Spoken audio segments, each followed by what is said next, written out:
ଗୁରୁସ୍ୱାମୀ ଜଗନ୍ନାଥ ତେଣୁ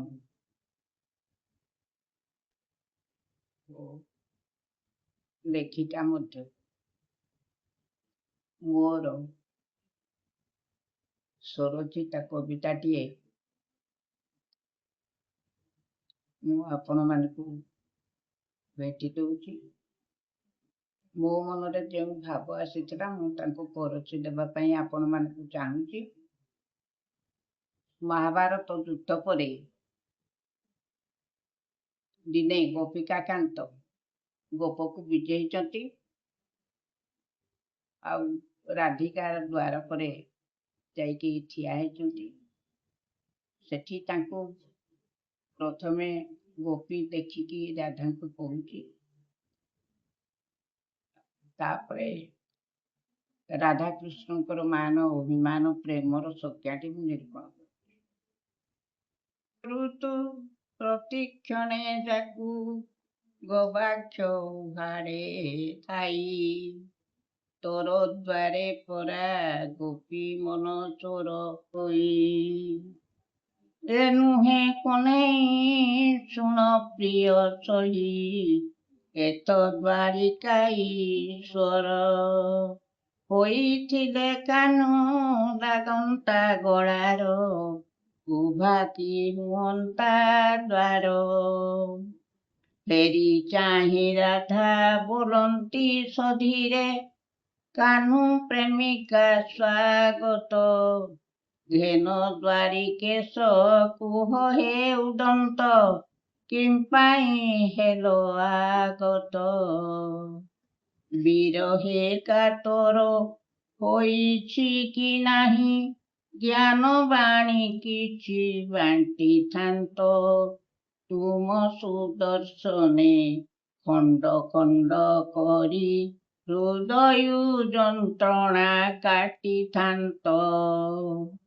ଯାଅ ଦ୍ୱାରିକେଶ ଫେରି ଦ୍ୱାରିକାକୁ, କର ଧର୍ମ ସଂସ୍ଥାପନ। ନନ୍ଦିଘୋଷ ରଥେ ଧରି ସୁଦର୍ଶନ, ଦେଉଥାଅ ଗୀତା ଜ୍ଞାନ।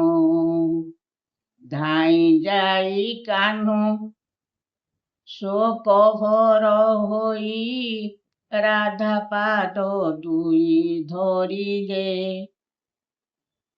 ବିଗଳିତ ଅଶ୍ରୁ ନୟନ ଯୁଗଳ, କୋହ ଭରେ ପୁଣି ଭାସିଲେ।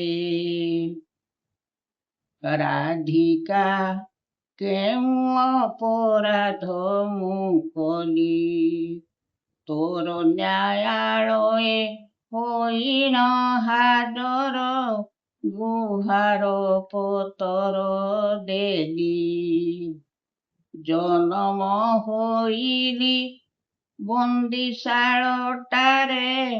ପିତା ମାତା ଛାଡ଼ି ବଢ଼ିଲି ଗୋପରେ, ବିଦ୍ୟା ଶିକ୍ଷା ଛାଡ଼ି ଗୋବତ୍ସା ଚରାଇ।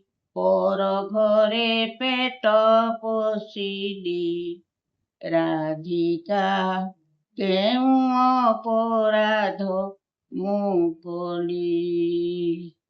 ସ୍ତନେ ଭରି ବିଷ ଆସିଲା ଅସୁରି, ଦୁଇ ଦିନ ଶିଶୁ ମୁଖେ ଦେଲା ଭରି।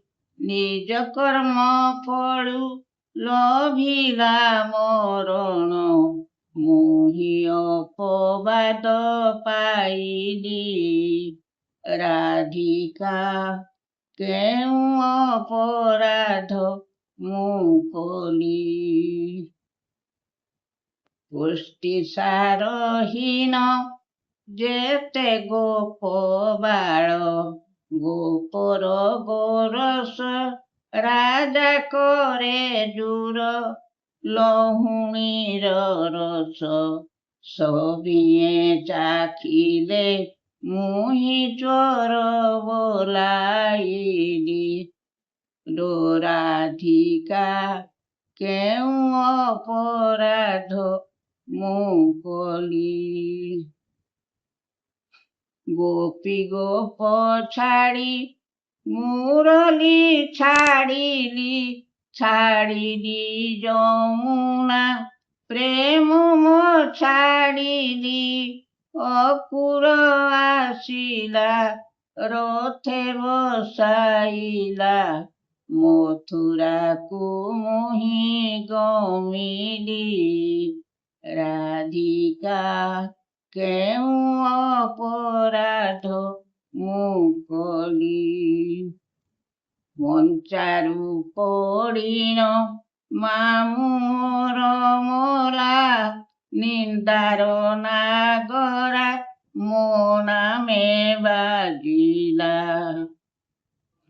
ଭଉଡ଼ିଲା ମୋତେ ମାମୁଁର ଶ୍ୱଶୁର ସମୁଦ୍ର ଭିତରେ ରହିଲି ରାଧିକା କେଉଁ ଅପରାଧ ମୁଁ କଲି ଫଳ ଦୁର୍ଯୋଧନ ମାନଙ୍କୁ ଦଳିଣ କରିଲି ଯେବେ ମୁଁ ସାଧୁ ପରିତ୍ରାଣ ପାଣ୍ଡବେ ଭୋଗିଲେ ନିଷ୍କଣ୍ଟକ ମହି ମୁହିଁ ଅଭିଶାପ ପାଇଲି ରାଧିକା କେଉଁ ଅପରାଧ ମୁଁ କଲି ଯେଉଁ ଦଣ୍ଡ ମୋତେ ବିହିବୁ